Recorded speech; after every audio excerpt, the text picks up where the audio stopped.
राष्ट्रीय military service school के entrance exam के लिए जो बच्चे तैयारी कर रहे हैं कक्षा 9वीं में एडमिशन के लिए, इन बच्चों की हेल्प के लिए ये विज्ञान विषय का जो सिलेबस है उसको कवर किया जा रहा है। सबसे पहले हम विज्ञान विषय के पहले चैप्टर के साथ शुरुआत कर रहे हैं इस सिलेबस को कवर करने की। जो बच्चे ये वीडियो देख रहे हैं उनसे रिक्वेस्ट है नोटबुक पेंसिल अपनी साथ रख लें और जो भी डिस्ट्रैक्शंस हैं उनसे आप हट जाएं। टीवी देखते हुए या बातें करते हुए इस वीडियो को देखने का कोई फ़ायदा नहीं मिलेगा। तो इसको जैसे प्रॉपर आप क्लास अटेंड करते हैं वैसे ही उसी फॉर्म में अपने स्टडी टेबल पर बैठें, अपने नोटबुक्स पेंसिल रेफरेंस बुक साथ रखें, तभी इस वीडियो का आपको बेनिफिट मिल पाएगा। तो चलिए शुरू करते हैं। Let us first understand the terminology of this chapter. This chapter is of your science subject as per the requirement of your syllabus for your entrance RMS entrance exam. This chapter is about force, friction and pressure. First of all, let us understand all these three terms one by one. First is force. What is this force? Any action, here are the definitions, any action which causes pull, hit or push on a body is called force. मतलब कि ये एक ऐसी interaction है दो object के बीच में, any two object जिनमें ये इंटरेक्शन हो रही है। और वो इंटरेक्शन कैसी है? या तो वो इन दो ऑब्जेक्ट्स को पुल करे या पुश करे या उसकी शेप को चेंज करे पुल या पुश से। दो ऑब्जेक्ट्स के बीच में क्या हो रहा है? इंटरेक्शन हो रहा है। तो इस सिचुएशन में हम बोलते हैं कि वहां पर फोर्स अप्लाइड हो रही है। अब जब भी हम किसी फिजिकल क्वांटिटी की बात करते हैं, फिजिकल क्वांटिटी का मतलब है कि जब भी हम किसी स्टेटमेंट को, फिजिकल वर्ल्ड की किसी स्टेटमेंट को समझते हैं तो उस स्टेटमेंट में कुछ जो क्वांटिटीज़ होती हैं, जैसे अभी जो हम फोर्स की बात कर रहे हैं तो फोर्स अपने आप में एक क्वांटिटी है। तो जब भी फिजिकल वर्ल्ड में हम किसी क्वांटिटी की बात करते हैं जिसको हम मेज़र कर सकते हैं, जिसको हम नाप सकते हैं, तो उसको नापने का एक स्टैंडर्ड होता है। जैसे आप दुकान में जाते हैं चीनी खरीदने के लिए या कुछ भी आप क्वांटिटी खरीदते हैं किसी चीज़ की, तो आप दुकानदार को मेंशन करते हैं कि 1 केजी चीनी चाहिए या 1 लीटर दूध चाहिए। तो जो भी आपने लिक्विड लिया तो उसको आप लीटर में मेज़र कर रहे हैं, और आपने कोई सॉलिड क्वांटिटी ली तो उसको आप केजी में मेज़र कर रहे हैं। तो ये क्या है? ये उस क्वांटिटी को मेज़र करने की यूनिट है। तो फिजिकल वर्ल्ड में, फिजिक्स के वर्ल्ड में, साइंस के वर्ल्ड में जब भी हम किसी क्वांटिटी की बात करते हैं तो उसके साथ एक यूनिट एसोसिएटेड होगी, और उसी यूनिट को हम स्टैंडर्ड यूनिट बोलते हैं। तो ये standard unit SI unit, system international इसकी फुल फॉर्म है। मतलब कि पूरे वर्ल्ड में जो कंट्रीज़ एसआई यूनिट को फॉलो करती हैं वो इसी स्टैंडर्ड के अकॉर्डिंग उन क्वांटिटीज़ को मेज़र करेंगी। तो यहाँ पर आपको बताया है unit of force in SI system is newton and in CGS system is dyne. तो क्वांटिटी को मेज़र करने के पहले अलग अलग सिस्टम फॉलो किए जाते हैं, अब भी फॉलो किए जाते हैं, लेकिन ग्लोबलाइजेशन की वजह से पूरी दुनिया इंटरनेट की वजह से बिल्कुल जुड़ चुकी है। उस वजह से अब ज़्यादा पॉपुलर जो सिस्टम है वो एसआई सिस्टम है। लेकिन यहाँ आपको एक रेफरेंस और दिया है जिसको सीजीएस सिस्टम बोलते हैं। तो जो सीजीएस सिस्टम है, सीजीएस का मतलब है सी से सेंटीमीटर, जी से ग्राम और एस से सेकंड। तो इस सीजीएस सिस्टम में जो यूनिट है फोर्स की वो है डाइन, यहाँ लिखा है आपको डाइन। और जो आपका एसआई सिस्टम है इसमें फोर्स की यूनिट है न्यूटन। तो यहाँ हमने दो बातें सीखी कि कोई भी फिजिकल क्वांटिटी होगी जिसको हम फिजिक्स की वर्ल्ड में यूज़ करेंगे किसी साइंटिफिक स्टेटमेंट को समझने के लिए, जिसको हम मेज़र कर सकते हैं, उसको हम फिजिकल क्वांटिटी बोलते हैं। जैसे मास हो गया, लेंथ हो गई, टाइम हो गया, फोर्स हो गई, प्रेशर है, फ्रिक्शन है, ये सारी चीज़ें जो हैं वो फिजिकल क्वांटिटी है। तो यहाँ हमने सीखा कि इन फिजिकल क्वांटिटी को मेज़र करने के लिए जो यूनिट्स हम यूज़ कर रहे हैं वो एक स्टैंडर्ड यूनिट होनी चाहिए किसी पर्टिकुलर सिस्टम के अंडर। तो यहाँ दो सिस्टम की बात हमने करी, एक एसआई सिस्टम है और एक सीजीएस सिस्टम है। तो एसआई सिस्टम में फोर्स को मेज़र करते हैं न्यूटन न्यूटन में, और सीजीएस सिस्टम में मेज़र करते हैं डाइन में, DYNE। चलिए, इतनी बात के बाद अब आगे बात समझते हैं कि जो हमारा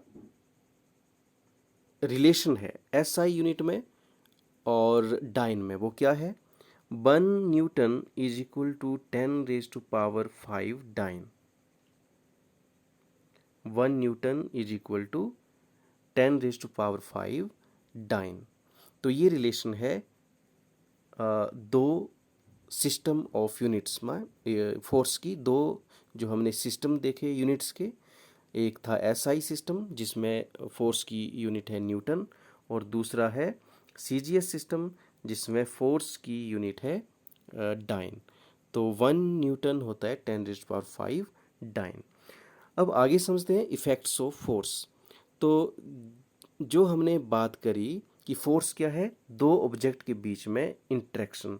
वो इंटरेक्शन कैसी होगी, वो इंटरेक्शन पुल कर सकता है दूसरे ऑब्जेक्ट को, पुश कर सकता है, हिट कर सकता है, उसकी शेप चेंज कर सकता है। तो क्या क्या इफ़ेक्ट हो सकते हैं फोर्स के। एक है कि force can move a stationary object. कोई ऑब्जेक्ट अपनी फिक्स पोजीशन पर है, स्टेशनरी का मतलब है कि वो रेस्ट पर है, अपनी उसकी जो पोजीशन है वो फिक्स है, जिस पोजीशन पर वो है वहाँ से मूव नहीं हो रहा है। तो फोर्स की वजह से क्या हो सकता है, it can change its position. तो if it is happening it is due to the force. दूसरा क्या हो सकता है, a force can stop a moving object. अगर कोई ऑब्जेक्ट मोशन में है तो वो क्या कर सकता है, इसको फोर्स की वजह से वो ऑब्जेक्ट रुक सकता है, उसकी जो मूवमेंट है, जो उसकी मोशन है वो रुक जाएगी। तो ये दो हमने इफ़ेक्ट्स देख लिए फोर्स के। तीसरा इफेक्ट है, a force can change the direction and speed of a moving body. कोई ऑब्जेक्ट मूव कर रहा है तो फोर्स की वजह से जो दूसरी फोर्स इसके ऊपर अप्लाइड हुई उसकी वजह से इसकी डायरेक्शन चेंज हो सकती है, इसकी स्पीड चेंज हो सकती है। नेक्स्ट जो इफ़ेक्ट है फोर्स का, अ force can change the shape and size of a body. कोई ऑब्जेक्ट है, इसके ऊपर हमने फोर्स अप्लाई करी तो ये ऑब्जेक्ट कहीं मूव नहीं हुआ लेकिन इसकी शेप जो है वो चेंज हो गई। आप बैलून का एग्जांपल देख सकते हैं कि आपने बैलून में हवा भरी और इसको दोनों हाथों के बीच में आपने रखा और दोनों तरफ से फोर्स अप्लाइड करी, तो you can see the effect. इस तरह से आप कई अपनी डेली लाइफ में ऐसे कई सारे एग्जांपल्स आप देख सकते हैं जहाँ क्या होता है कि जब हम किसी ऑब्जेक्ट के ऊपर फोर्स अप्लाइड करते हैं तो उसकी शेप चेंज हो जाती है। रोटी बनाते हुए आपने किचन में अक्सर देखा होगा कि जो हमने रोटी बनाने की प्रोसेस है उसमें क्या होता है कि जब हम उसके ऊपर आटे के ऊपर फोर्स अप्लाइड करते हैं तो वो आटा जो है वो शेप चेंज करता जाता है, और एक पर्टिकुलर स्किल जो रोटी बनाते हैं किचन में तो आप देखते हैं कि उसको जब एक बैलेंस्ड फोर्स आप कंटिन्यूसली अप्लाइड करते हैं उसके ऊपर, तो वो एक गोल शेप में आ जाती है। तो ये जो शेप चेंज हुआ ऑब्जेक्ट का किस वजह से हुआ? फोर्स की वजह से। तो ये हमने डिफरेंट एग्जांपल्स समझे जहाँ फोर्स के इफ़ेक्ट्स को हमने अंडरस्टैंड किया कि किस तरह से फोर्स की वजह से ऑब्जेक्ट के ऊपर क्या क्या चेंजेस आ सकते हैं। Now let us understand types of forces. तो फोर्सेस को जनरली हम बैलेंस्ड फोर्स और अनबैलेंस्ड फोर्स की टर्म में अंडरस्टैंड करते हैं।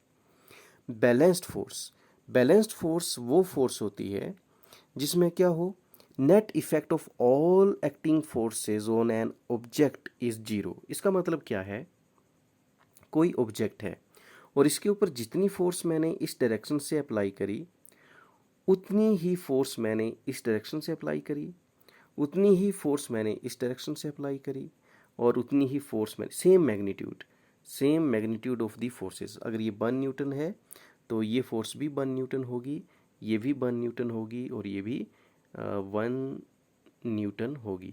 तो इन सारी फोर्सेस का जो रिजल्टेंट इफेक्ट इस ऑब्जेक्ट के ऊपर होगा वो क्या होगा कि इसके ऊपर ये जो एक्टिंग फोर्सेस हैं एक दूसरे के इफेक्ट को कैंसिल कर रही होंगी।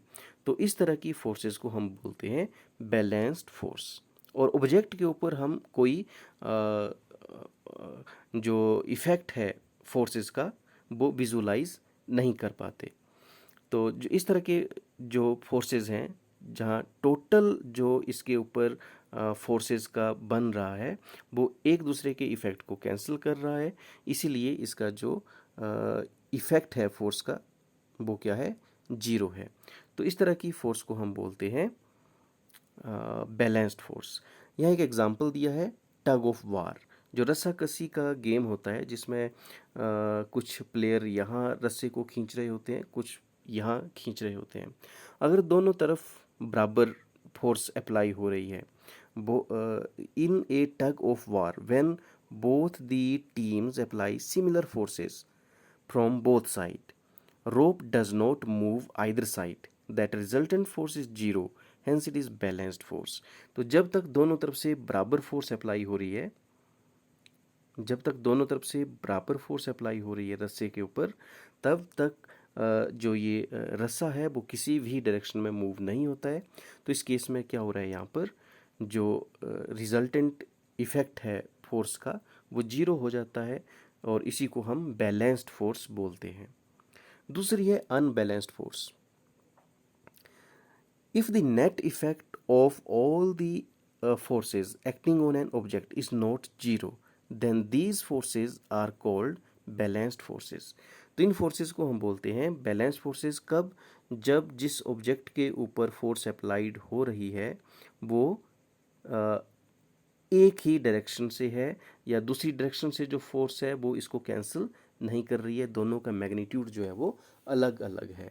ये इस डायरेक्शन में 4 न्यूटन फोर्स अप्लाइड हो रही है मान लो, और इस डायरेक्शन में 1 न्यूटन हो रही है, तो क्या होगा, 1 न्यूटन कैंसिल होगा इस डायरेक्शन का, मतलब 3 न्यूटन फोर्स के साथ ये ऑब्जेक्ट आगे की तरफ को मूव कर जाएगा। लेकिन जब दोनों तरफ से 4 न्यूटन अप्लाई हो रहा होगा तो ऑब्जेक्ट कहीं मूव नहीं करेगा, और तब वो बन जाएगा हमारा बैलेंस्ड फोर्स का एग्जाम्पल। लेकिन जब दोनों तरफ से फोर्सेस अलग अलग हैं, यहाँ 4 न्यूटन है, यहाँ 1 न्यूटन, तो ये होगी हमारी अनबैलेंस्ड फोर्स। तो यहाँ ये एग्जाम्पल जो लिखा है, a boy want to relocate refrigerator in his house. He pushes the refrigerator with a small force. The refrigerator does not move due to frictional force acting in a direction opposite to the push। तो यहाँ एक term use हुई frictional force, जो कि हमारे chapter के title में ही है कि हमने फोर्स को अंडरस्टैंड करना है, फ्रिक्शन को अंडरस्टैंड करना है, और प्रेशर को अंडरस्टैंड करना है।